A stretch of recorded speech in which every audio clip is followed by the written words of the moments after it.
किसकी सरकार आनी चाहिए, गठबंधन या मोदी? तो हम तो चाहते हैं कि मोदी जी आए। मोदी के अलावा तो हमें कोई पसंद ही ना है।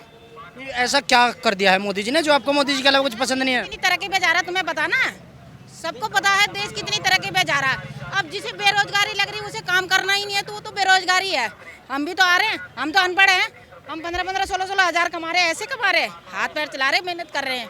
तो बेरोजगार तो उनके लिए है जो कुछ करना नहीं चाहते बेटा, उनके लिए बेरोजगार है। हम तो चाहते हैं जिंदगी में हर जब तक हम जिए तब तक हमारे मोदी जी आए। राहुल जी कह रहे हैं कि इस बार तो जो है मोदी जी का बिल्कुल सफाया कर देंगे, वो गठबंधन बना हुआ है। अरे कैसे कैसे आज कोई ना कर पाएगा मोदी जी का सफाया, हम लोग सपोर्ट में हैं। कुछ नहीं कर सकते, कुछ नहीं कर सकते। वो सही बोली है, बिल्कुल राइट बोली है, बिल्कुल कुछ नहीं कर सकते। कहाँ से हो आप? हम तो बिहार से हैं। अच्छा, क्या नाम है? हमारा नाम भीम कुमार चौहान है। तो आपको क्या अच्छा लग रहा है बीजेपी में? बीजेपी में बहुत अच्छा लग रहा है। आपके तो मुख्यमंत्री नीतीश कुमार जी हैं, वो कब से कौन दर बदलू? हाँ, दर बदलू नीतीश कुमार हैं, लेकिन हमारा ख्याल से अभी के डेट में चिराग पासवान निकलेंगे तो सही है। दर बदलू है। अभी ये भाई साहब अभी कह रहे थे कि नीतीश कुमार ने कितने पुल बनवाए थे? अभी 2 पुल तो टूटे हैं ना वहाँ पे। कुमार जी ने पुल बनवाए थे, मानते हैं हम भी बिहार के सीवान जिला के हैं, ठीक है, लेकिन रहल बात ये है कि नीतीश कुमार बढ़िया काम किए हैं, लेकिन अभी के डेट में सही नहीं काम कर रहे हैं। अभी नीतीश कुमार महागठबंधन का चेहरा है। बिहार में दारू बंद है, लेकिन बिहार में हर घर मिल रहा है। मिलेगी, दारू मिलेगी। बिहार में रोजगार कैसा है? रोजगार नहीं है। हम बिहार के हैं, हम यहाँ आके धक्का मुक्का खा के रोजगार कर रहे हैं।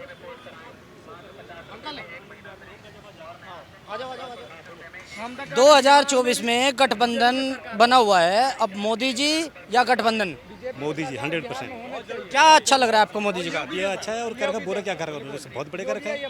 वो तो अभी कह रहे हैं, गठबंधन वाले कह रहे हैं, राहुल जी कह रहे हैं कि भाई मोदी जी ने जो है देश को बर्बाद कर दिया। वो तो कहने देना, उन्हें कहने से क्या होता है, काम देखते हैं ना पब्लिक, तो जो काम कर रहा है वही आएगा। तो पब्लिक महंगाई और रोजगार नहीं देखेगी क्या? कुछ महंगाई चाहे कुछ भी हो जाए, कितनी बड़ी महंगा हो, सिलेंडर 1000 रुपये हो जाए, 1500 हो जाए, तभी मोदी आएगा। अभी टमाटर 200 रुपये किलो हो रहा था। कुछ फर्क नहीं पड़ता उससे, ये तो चलता रहता है। सब्जी, आलू, प्याज, टमाटर, कोई फर्क नहीं पड़ता इससे। कोई फर्क नहीं पड़ता टमाटर से। पड़ता है जी, बस अब सस्ता हो गए। कहीं परेशानी आ जाए, बाढ़ आ जाए तो कभी हो जाए, दिक्कत हो जाती छोटी बहुत। अब कितना 20 रुपए किलो टमाटर, 30 रुपए बिक रहा है, टमाटर 25 रुपए बिक रहा है। अब नहीं बोलेगा कोई। 200 रुपया तो आप बोल दिए, 200 बोल दिए, अब 30 रुपये बिक रहा है, 25 रुपये तो कोई नहीं बोलेगा। कहीं वो दिक्कत आ गई, बाढ़ आ गई, कहीं जो मौसम का हिसाब होता है, कहीं मौसम में बारिश ज़्यादा हो जाए, बाढ़ आ जाती है कहीं, तो मतलब दिक्कत आ जाती है हर चीज़ में। गेहूँ की फसल हो, मतलब बारिश आ जाए ज़्यादा, गेहूँ गिर जाता है, तो उसमें दिक्कत चलती रहती है। ऐसे कोई जो छोटी मोटी बात है कुछ जो वो नहीं होती हैं। राहुल गांधी जी ने जब से भारत जोड़ो यात्रा की है तब से उनमें मैच्योरिटी आ गई, वो काफी समझदार हो गए तब के बाद। समझदार हो, कुछ समझदार नहीं हुआ तो पूरे देश का चक्कर लगा के गांव-गांव में, घर-घर में जाके उन्होंने देखा है देश के हालात। आपको पता होगा, उन्होंने भी बोला कि आलू सोना बना दूंगा, आपको सुनी होगी। अरे वो सोना बनाने वाली बात तो भारत जोड़ो यात्रा से पहले थी, अब नहीं सोना बनाते वो। अब नहीं बनाते, क्यों? अब क्या बनाएंगे? अब तो धान उगा रहे हैं वो। धान उगा रहे हैं, अब विदेश में जाकर बुराई करेंगे देश की। वो विदेशी लोग हैं, यहाँ के हैं नहीं, वो भी हैं विदेशी लोग। ये भाई साहब कह रहे हैं कि 2024 में भाजपा की सरकार आ रही है, आप बताओ। आ रही है भाजपा सरकार, भाई साहब, पक्का आएगी। अरे बिल्कुल, मोदी जैसा काम किसी ने किया ही नहीं है। ऐसा कोई प्रधानमंत्री हुआ ही नहीं है। उनसे बढ़िया काम करने वाला कोई ऐसा कोई प्रधानमंत्री आज तक हुआ ही नहीं है। तो प्रधानमंत्री कोई है ही नहीं। अब नहीं, ऐसा मोदी जी ने तुम्हारे ऊपर क्या जादू किया है कि जो हर आदमी ये कह रहा है कि मोदी? जादू कुछ नहीं है, मैं बताऊँ, जादू कुछ नहीं, काम है। काम बताओ ना, कौन सा ऐसा काम हुआ जो अच्छा और राहुल गांधी जी गठबंधन वाले कह रहे हैं कि मोदी जी ने देश बर्बाद कर दिया, महंगाई इतनी हो गई, रोजगार इतना, वो सिलेंडर 1100 रुपये का, 1100 रुपये का था ना, अब 900 का हो गया। एक मिनट भैया, मैं अब चुनाव का टाइम आया, 200 रुपये घटा दिए। कोई होना चाहिए।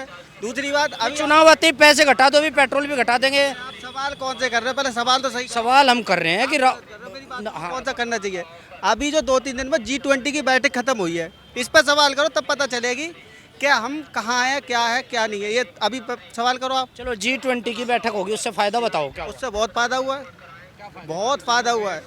इतना फायदा हुआ है कि जो मोदी जी हैं उन्होंने 900 करोड़ की वो बता के और 4100 करोड़ रुपए खर्च करे G20 में, बहुत अच्छा करा है। और मोदी जी अगली बार प्रधानमंत्री बनेंगे। 4100 करोड़ देगा कौन भाई? ये तुम्हें ही देने पड़ेंगे ये सबको। क्यों देंगे? मोदी जी दे रहे हैं ना। मोदी जी के पास बहुत पैसा है, मोदी जी के पास बहुत पैसा है, कोई टेंशन नहीं है। पैसा कितना भी खर्च हो जाए, हमारे पास बहुत पैसा है। हमारा देश सोने की चिड़िया है और रहेगा, हमेशा रहेगा। जब तक मोदी जी है ना तब तक रहेगा। राहुल गांधी रहेंगे। राहुल गांधी वो तो बहुत बेकार इंसान है, कौन है? बहुत ही बेकार इंसान है। राहुल गांधी आलू दूसरी तरफ से निकलेगा सोने का आलू, रख लो उसे जितना मर्जी। राहुल गांधी हाँ मैं बता रहा हूँ, कौन जानता है? तुम्हारी तो भाई वोट भी नहीं बनी हुई है, तुम क्यों राहुल गांधी के खिलाफ हो रहे हो? अरे हम तो जानते हैं ना, मेरी बनी है, मेरी बनी है। हाँ। हम तो राहुल गांधी या प्रधानमंत्री या मोदी जी? मोदी जी। राहुल गांधी है कौन, पहले मुझे ये बताओ।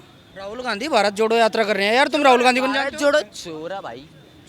यार नहीं, देखो देश का यार, राहुल गांधी जी कांग्रेस के जो है प्रधानमंत्री पद के उम्मीदवार हैं, नेता है, तुम चोर बता रहे हो यार। प्रधानमंत्री के क्या है? उम्मीदवार, एक ऐसा चेहरा जिससे भाजपा डरी हुई है। भाजपा डरी हुई है? अरे आज तक न डरी, अब क्या डर जाएगी? सारी विपक्ष पार्टी हो गई इकट्ठी और फिर वो डरती नहीं है। उनका नाम चलता है जय श्री राम, बस किसी से नहीं डरते। उम्मीदवार बनाया किसने? मोदी जी ने। पत्ता साफ हो गया था केंद्र संसद से, साफ हो गया था ना, घर बैठ जाते। किसने बनाया? मोदी जी ने। कि कोई तो होना चाहिए मेरे सामने, कोई तो होना चाहिए। मैं अकेला लड़ूंगा तो अच्छा नहीं लगेगा देश को, कोई तो होना चाहिए, इसलिए उन्होंने गठबंधन बनने के बाद में भाजपा में डर का माहौल बना हुआ है। भाजपा में कभी डर का माहौल नहीं हो सकता, ना कभी होगा। भाजपा एक बहुत बढ़िया वो है। गठबंधन इसलिए उन्होंने बनाया क्योंकि वो डर रखे हैं, तभी उन्होंने विपक्ष को जोड़ा है। वो जीत ही नहीं सकते, उन्हें पता है। वो चाहते हैं वो चाहे 1000 को इकट्ठा कर ले, वो हार ही नहीं जीतेगा। तुम हो कहाँ से? हम यूपी से। योगी बाबा की सरकार। योगी बाबा की सरकार। भाई एक मिनट, अब पूछो क्या पूछना चाहते हैं। G20 का बताओ, आपको फायदे बताओ G20 के क्या होंगे? G20 के फायदे इतने हैं कि बाहर के जो दूसरे देश के जो प्रधानमंत्री या राष्ट्रपति हमारे देश में आए थे, तो वो कुछ ना कुछ दे के जाएंगे, यानी कि हमारे देश का दूसरे देश से बिजनेस बहुत अच्छा होगा। ठीक है, लेन देन है वो भी अच्छा रहेगा। और दूसरी बात ये है, देखो बात ये, मोदी जी ने जो पैसे खर्च करे हैं सोने की थाली में, वो खिलाया पिलाया है, बहुत अच्छा करा। उससे ये हमारे देश को ये महसूस हो रहा है कि हमारा देश वाकई सोने की चिड़िया है और रहेगा। और पहले था और है और रहेगा, हमेशा रहेगा। जब तक मोदी जी रहेंगे हमारा देश सोने की चिड़िया रहेगा। अगर कोई और पार्टी जो आती है सत्ता में, तो सोने की चिड़िया नहीं रहेगा, हमारा देश दिख जाएगा। ये अरे भाई साहब, राहुल गांधी जी जो हैं उसमें हाँ, आप क्या कह रहे हो? 2024 में सरकार किसकी होनी चाहिए? भाई सरकार सब अपनी होती है, किसी की नहीं होती। सब अपनी मतलब आप किसे वोट करोगे? मोदी जी को ही देंगे। गठबंधन को वोट नहीं दोगे? नहीं, गठबंधन के लिए कोई वोट नहीं है। तो उसमें यार इतनी पार्टियां इकट्ठी हुई है, उसमें मुख्यमंत्री भी हैं, केजरीवाल जी हैं, ममता बनर्जी हैं, नीतीश कुमार हैं। बिल्कुल बिल्कुल, सब पार्टी अपनी है, पर वोट जो है मोदी जी के लिए है और किसी के लिए नहीं। गठबंधन कर लेते हैं मिली जुली सरकार के लिए। कौन करता है? हम बताएंगे, आप पूछो क्या सवाल पूछना है। 2024 में सरकार किसकी होनी चाहिए? मोदी जी की? 2024 में सरकार कांग्रेस की होनी चाहिए, क्योंकि जब से मोदी जी आए हैं बेरोजगारी और महंगाई इतनी बढ़ गई है, शायद इन युवाओं को पता नहीं है।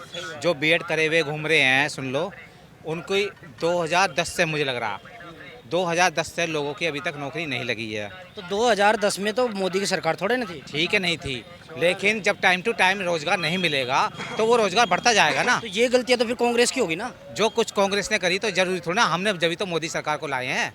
मोदी सरकार को इसलिए लाए हैं जिससे कि रोजगार कम हो। आप मोदी सरकार से नाराज हो?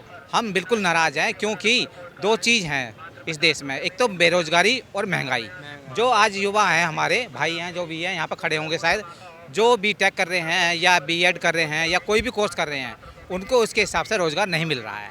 आपने 14 और 19 में एक मिनट 14 और 19 में किसे वोट की थी? 2014 और 19 में जो करी थी हमने मोदी जी को करी थी वोट, लेकिन उसका क्या है कि बेरोजगारी और महंगाई इतनी बढ़ती जा रही है। आप ये देख रहे होंगे कि अमेरिका से ऐसे शहर में जो विकसित हैं उसमें जीएसटी, अमेरिका पहले तो अमेरिका देश है, शहर नहीं है। चलो जो भी है देश है, उसमें महंगाई, उसमें जीएसटी लगती है सिर्फ 8%। और हमारे देश में जो विकसित अभी तक नहीं है, विकसित कैसे होगा? जब लोगों को रोजगार मिलेगा तभी तो विकसित होगा। ये G20 करवाने से विकसित नहीं होगा। G20 तो आज से पहले 2000 याद नहीं है मेरे को, लेकिन इंदिरा गांधी जी ने करवाया था। उस समय 101 देशों के जो प्रतिनिधि आए थे वो शामिल हुए थे। अब कितने हुए हैं? सिर्फ 20, यानी कि 20 देशों के। अब कितने हुए हैं? कौन? तो ये कह रहे हैं इंदिरा गांधी जी ने जब G20 करवाया था तब कितने देश हुए थे? 101 देशों के। कितने साल हो गए? कितने साल हो गए? जितने भी साल हो कि साल कितनी हो गई? मुझे बताओ ना, साल कितनी हो गई? 70 साल हो गए देश कर उनको आजाद करे हुए। 70 साल में कोई कांग्रेस की सरकार कोई रही है और किसकी रही है? 70 साल में बीजेपी की भी सरकार रही है। माइक पे बोलना पड़ेगा चाचा। हाँ बोलो। नहीं अच्छा आप कह रहे हो जब इंदिरा गांधी ने कराया था G20, एक मिनट, जब इंदिरा गांधी ने G20 करवाया था तब 101 देश शामिल हुए थे। अभी आप मुझे ये बताइए कि G20 है क्या? G20 ऐसा है कि एक समिट है कि वहाँ पे जितने भी 20 देश हैं उनको अपने विचार रखने का मौका मिलता है, और जो भी समस्या है ना पूरे देशों की, सब देशों की, उन देशों को जनसंख्या कितनी थी? उन देशों को अपनी अपनी बात कहने का मौका मिलता है, जिससे कि समझौता कुछ भी है, मतलब कार्य है सारे देशों में आपस में, तो जिससे कि वो उस देश की समस्या का हल कर सकें। तो फिर ये 101 देश क्यों आए थे जब 20 देशों का ग्रुप है? तो इसलिए आए थे क्योंकि उस समय 101 देशों को समझौता बुलाया था, ठीक है, 101 देश ही आए थे। अब मोदी जी ने ज़्यादा देशों को बुलाया, लेकिन कितने आए? उसमें से कम आए, हालांकि मुझे पता नहीं है कि कितने आए, मुझे लगता है 17 आए हैं, शायद 3 देशों के नहीं आए, जैसे चीन है, और भी देशों के नहीं आए हैं। तो मेरा तो मानना सिर्फ यही है, जो देश की जो आर्थिक स्थिति है, या नहीं चीन वाले नहीं, पक्का चीन वाले सुनो जो अकेले चीन वाले ही हैं आपके। नहीं देखो इनका कहना, इनकी जो बात है बिल्कुल पक्ष है। इनका कहना है इंदिरा गांधी ने कराया था, 101 देश आए थे, महंगाई बढ़ गई, बेरोजगारी बढ़ गई। एक मिनट 2014-2019 में वोट इन्होंने भी मोदी जी को दिया था। अब ये मोदी सरकार से नाराज हैं। अब बताओ, ये बताओ जब आपके पास मोबाइल था, नहीं मोबाइल था आपके पास, जब आपके पास मोबाइल था, अब 10,000 का मोबाइल रखते हो। महंगाई कहाँ से बढ़ गई? महंगाई बताओ। महंगाई की और बेरोजगारी की बात कर रहे हैं। क्यों? कहाँ से महंगाई कहाँ से बढ़ गई बताओ? कैसे बढ़ गई? आप काम ही नहीं करोगे, आप कुछ करोगे ना, को काम सीखोगे नहीं, बेचारे बढ़ेगी नहीं, कुछ सीखना पड़ेगा आपको, कुछ सीखना पड़ेगा तभी तो काम मिलेगा। 70 पहले साल में पढ़े नहीं लिखे नहीं से। जो बीएड करे हुए हैं क्या वो सीख नहीं रहे? कौन? आप ये बताइए। तो क्या सीखा उन्होंने बीएड करने में? जो बीएड करे हुए हैं उनको नौकरी मिली अभी तक? कौन? सबको मिलेगी, काम करोगे ना सही से तब मिलेगी ना। मिलेंगी जब तो, रोजगार तो दे ही नहीं रहे मोदी जी। कहाँ नहीं दे रहे हैं? कहाँ ना दे रहे हैं बताओ, कैसे नहीं दे रहे हैं? 2014 से पहले लगभग 15,000 से ऊपर वैकेंसी CGL SSC में हर साल आउट होती थी लगभग। अब वो वैकेंसी सिर्फ 7 से 8,000 के बीच में सिमट के रह गई। UPSC की वैकेंसी जो 1100 से 1200 हर साल आउट होती थी, अब क्या हो गई, वो 800 से 900 के बीच में सिमट के रह गई है। जबकि आपको पता है पॉपुलेशन बढ़ रही है, स्टेट भी हमारे जो है उनके भी, अभी जैसे जम्मू एंड कश्मीर को अलग अलग किया गया, ये उससे क्या हो रहा है, हमारे ज़िले के अंदर ज़्यादा वर्कर्स की, ज़्यादा नौकरशाही की ज़रूरत है। और आप क्या कर रहे हो, वैकेंसी को कम कर रहे हो। एजुकेटेड बंदा क्यों नहीं है? हर साल यूनिवर्सिटी के अंदर जो है करोड़ों बच्चा एजुकेटेड हो रहा है, तो वो क्यों हो रहा है भाई? अगर वो पढ़ नहीं रहा, सीख नहीं रहा, तो कैसे एजुकेटेड हो रहा है? नकल से दिमाग से नहीं, नकल से चुपचाप नकल से काम करोगे और जाके इंटरव्यू नहीं दे पाओगे, पर्चा नहीं कर पाओगे, तो कहाँ से पास हो गए? मोदी की गलती की, योगी की गलती बता रहे हो, पास कहाँ से हो गए? अरे भाई मैं 6 एग्जाम तब तो डिग्री मिलेगी। अरे तुम स्मार्ट बन के तो वो थोड़ी मिल जाएगी नौकरी कहीं। भाई तुम्हारे पास कागज होने चाहिए, प्रूफ लिखित में दो ना, पर्चा पास क्यों नहीं हो गए? अरे हमने कुछ नहीं किया, उससे क्या मतलब है तुम्हें? तो फिर आप कैसे कह रहे हो कि नकल से पास हो रहे हैं? आप सभी को कह दो हमने नहीं की, तभी कमा रहे हैं, तभी कमा रहे हैं, अच्छा खासा कमा रहे हैं, और बढ़िया से रह रहे हैं। भाई हम भी कमा रहे हैं, कमा तो वी आर टॉकिंग अबाउट भाई हम 25,000 कमा रहे हैं, फिर अनपढ़ है, अंगूठा टेक है हम, 25,000 तभी कमा रहे हैं। तुम क्यों नहीं कमा पाए पढ़े लिखे? हम तो 25 से ज्यादा कमा रहे हैं, हमने तो नहीं कहा 25 से कम सीखो ना कुछ। हम बेरोजगारी आंकड़े की बात कर रहे हैं भाई, यहाँ पे हम ये नहीं कह रहे अपने कमे। भाई साहब इनका कहना है बेरोजगारी बढ़ चुकी है, रोजगार नहीं है युवाओं के पास में। आपने हाई स्कूल पास कर लिया, तुम तो बनेंगे बहुत, हमें हाई स्कूल पास लिया, हमें सरकारी नौकरी चाहिए, कहाँ से मिल जाएगी? सब देश को सरकारी नौकरी, कितने करोड़ जनता है, कहाँ से देगी सरकारी नौकरी सरकार? यही तो कह रहा हूँ, मानो आपने कह दिया कि हमने 12th कर ली, BA कर लिया, ये कर लिया है, अरे कागज तो ऐसे ही बन जाते हैं, बनवा लेते हैं लोग बाग, लेकिन उसके लिए तो आपको जब इंटरव्यू देने जाओगे तो ऐसा मुंह लटका लोगे। अगर उनके पास में जो आप कह रहे हो कि भाई कागज वैसे बनवा लिए डॉक्यूमेंट्स, तो अगर ऐसा कुछ हो गया तो रोजगार तो होना नहीं चाहिए उस हिसाब से, तो फिर बेरोजगारी बढ़ती जाएगी। उनका क्या समाधान है? कौन कह रहा बेरोजगार है? ये कह रहे हैं ना भाई साहब बेरोजगार। बिल्कुल नहीं भाई बेरोजगार है, बिल्कुल भी नहीं बेरोजगार है। रोजगार दबा के चल रहा है, दबा के में बस करने वाला, जब करना ही नहीं चाहते हो तो फिर बेरोजगार तो होएगा। भाई साहब मैंने ये बात कही है कि रोजगार की कमी, मैंने क्या कही है, जो गवर्नमेंट वैकेंसी 2014 से पहले 15,000 निकल रही, तो अब 7,500 क्यों निकल रही है पहले? जबकि अब क्या हो रहा है, जनसंख्या गिरो कर रही है तो एम्प्लॉय क्या चाहिए, ज़्यादा चाहिए कम चाहिए? आप ये कहते हो कि जनसंख्या बढ़ना जो है बेरोजगारी का कारण है। सुनो भाई, आप कहते हो जनसंख्या बढ़ना बेरोजगारी का कारण है। आप एक बात बताओ, एक छोटा सा मोबाइल चार्जर आप बनाते हो, अगर देश की जनसंख्या 1 करोड़ है, कितने लोगों को बेच पाओगे? अगर भाई जनसंख्या 1 करोड़ है, कितने लोगों को सेल कर पाओगे? जाहिर सी बात है, जनसंख्या बढ़ रही है तो जो भी तो आपकी जो सेलिंग है वो भी बढ़ रही है। सेलिंग क्यों बढ़ रही है? भारत को क्यों बोला जाता है अपॉर्चुनिटी का? ठीक है, जमीन तो कम हो रही है, हैं? एक के ऊपर एक रह रहे हो, कैसे रह रहे हो? जमीन तो कम हो रही है, कम हो रही है। जमीन तो कम हो रही नहीं हो रही है, फिर तो जमीन कम होगी, हर चीज़ महंगाई होगी। जब हमारा अनाज कम होगा, जब जम मकान बनते जा रहे हैं, हर चीज़ कम बनते जा रहे हैं, हमारी कहते हैं जो जगह है, जमीन है, वो कम होती जा रही है। तो इतना योजना पे किस पे काम किया भाई? किस योजना पे काम किया? पॉपुलेशन कम करने के लिए किस योजना पे काम किया? कौन सी पॉलिसी लेके आए हैं? कौन सी लेके आए बताइए, कौन सी पॉलिसी लाए हैं? कांग्रेस जो है नसबंदी ले आई थी बहुत पहले 1100, लेकिन कौन लेके नसबंदी होनी चाहिए। वो क्यों लेके आई थी? क्यों लेके आई थी? पॉपुलेशन को कम करने के लिए उन्होंने जब सोच लिया था 80 में, और अब कौन से क्या सोचा गया पॉपुलेशन कम करने के लिए? अब सोचेगा जनता का विकास, जनता का विकास तो सोचा गया भाई। 70 साल का घोटा भाई